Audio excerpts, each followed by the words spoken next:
Good dagens my awesome viewers. As an N64 fan, one thing I love about this system is that even after 20 years of being a fan, I still find things that I had no idea of.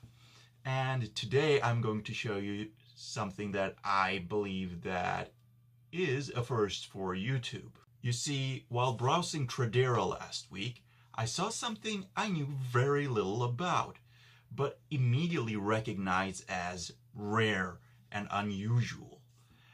And what I'm talking about is, of course, Swedish N64 rental cases. And how do I know it's Swedish? Well, for one, they've all got labels from a kiosk near Gothenburg. Second, all of the writing is in Swedish.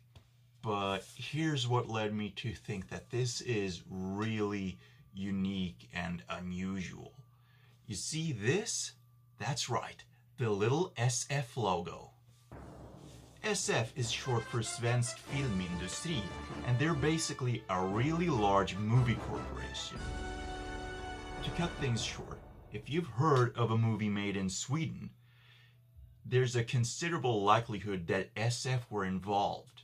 All of Astrid Lindgren's movies, like Pippi Longstockings, were made by SF, as well as the famous Jönssonligan franchise, as well as Loves Me Not. And yes, I added the final one just because my YouTube channel hasn't included enough vegan yet. Anyway, they also distribute foreign movies, and they've got the largest chain of cinemas in Sweden. Anyway, back to the boxes themselves. I've got 3 of them. Star Fox 64, aka Lilac Wars, International Superstar Soccer, and Multi-Racing Championship. What immediately struck me when I saw these online was that they look remarkably much like VHS boxes with inserts. And that's exactly what this is. And the inserts themselves are interesting, because they're not made out of plastic or cardboard or even that weird black kind of sponge stuff that they use in gun boxes in Hollywood movies. They're made out of this weird styrofoam rubber stuff that they make, like toys for public pools, if you know what I mean. Second is the design. Instead of having bespoke artwork that covers the entire front, all of them have this sort of thing where they have the original artwork covering a little bit of the front, and then they have some random promo artwork in the background surrounding the entire box in this yellow tint. I have no idea why they did it in this way. It looks cheap and tacky, but I actually really like it. It feels really nostalgic and Swedish and cool.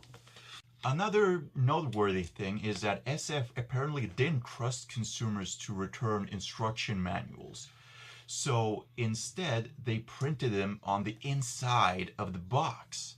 It's quite concise and useful in Star Fox and Multi-Racing Championship, but in International Superstar Soccer, holy crap, get me some glasses. Now let's get to the actual games, and they're the least exciting part.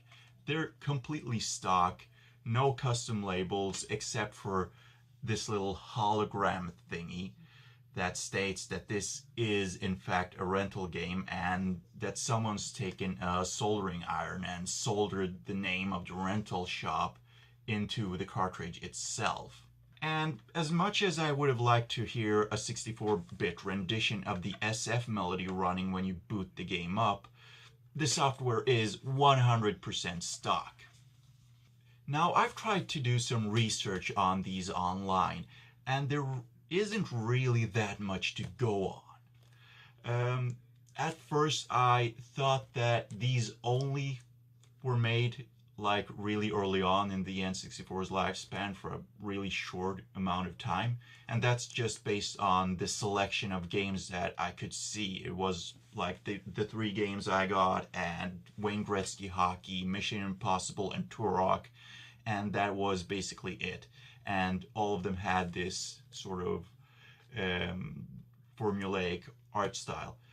However, after making some more research, I saw that there actually were later games, such as Donkey Kong 64 and Daikatana. Although at that point it seems like they dropped this particular type of artwork and just made unique artwork for every game. Overall, my research tells me that there was never really a standardized global solution for renting N64 games. The design I have seems to have been literally unique to Sweden and SF, both in terms of having the repurposed VHS cases, as well as in terms of the artwork. Germany had a more bespoke type of case, although they just had standard N64 box art printed on it, and these cases seem to be from the United States. Also a bespoke and quite nice looking design, but with no artwork at all except for the N64 logo. Now, that pretty much covers my boxes. I'm really pleased to have them in my collection. I'm actually quite fond of the design, even though it is cheap and tacky looking. If you guys have any more info on these boxes, let me know. Perhaps you remember seeing them out in the wild back in the day, or you know of some other cool and unusual boxes. Regardless of which, just holler at me in the comment section below. And of course, if you want to see more videos covering the N64, Switch, or gaming and movies in general, don't forget to like, share, and subscribe. Until next time,